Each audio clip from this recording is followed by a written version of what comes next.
Hi, Valentino Zubiri here. I'm not reading from my books and I don't have a script. I'm just talking extemporaneously and I feel like I should tell you this story.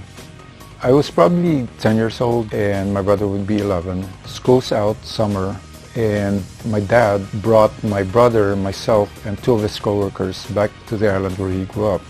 That place isn't the most convenient place ever because electricity was only turned on like during the day for 6 to 10 hours, after which you're going to have to contend with candles and lamps. However, we had the sea right next to us and the sea breeze and the rustling of the coconut leaves. And so it's a different scenario from Manila. However, being that I was that age, I would miss my cartoons, my TV shows, the radio, electricity, refrigerator, good food, etc.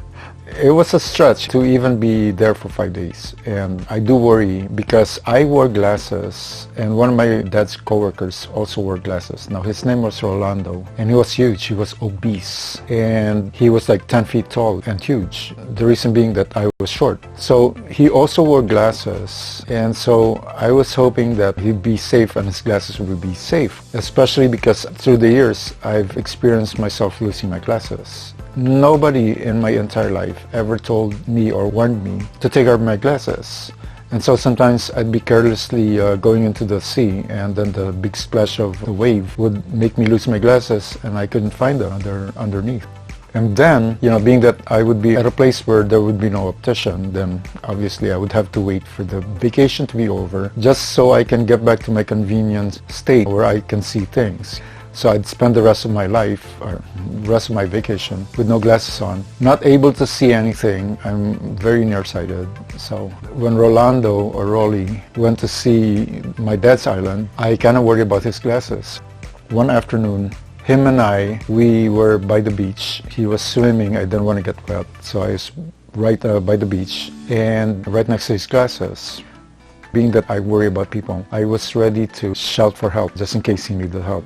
My dad, his co-worker, and my brother, they went into the more jungly area of the location.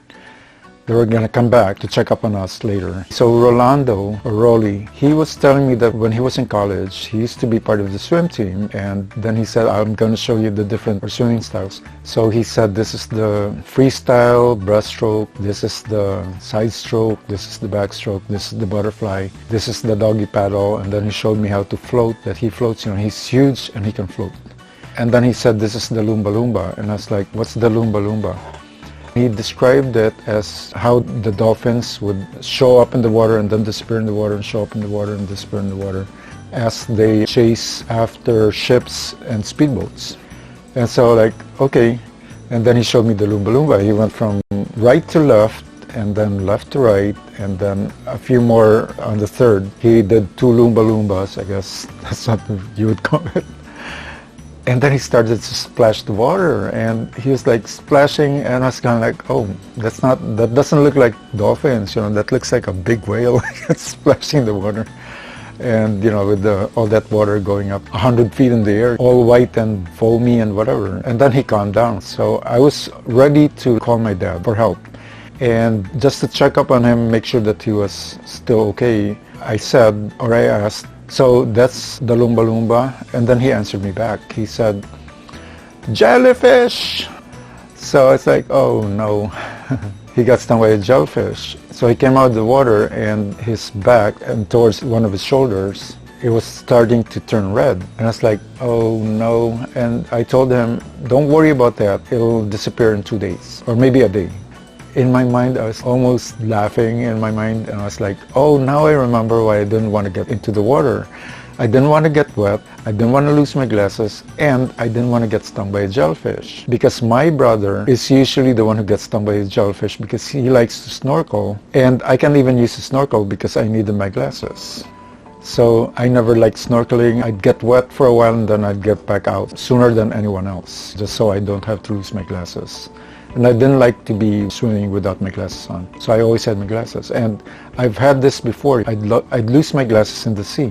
And there's no way I can find them. And then I'd have to wait for that fateful day when we all have to return back to Manila so I can get a new pair of glasses. So the rest of my supposed vacation would be inconvenient.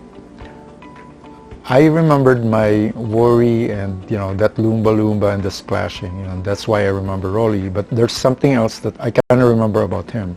On the first day that we met, and this was in Manila at home, before we went to the island, he asked me, and he was looking at me, and I was looking up, and he was like 10 feet tall and huge. He asked me, what are you going to be when you grow up? And I said, I don't know.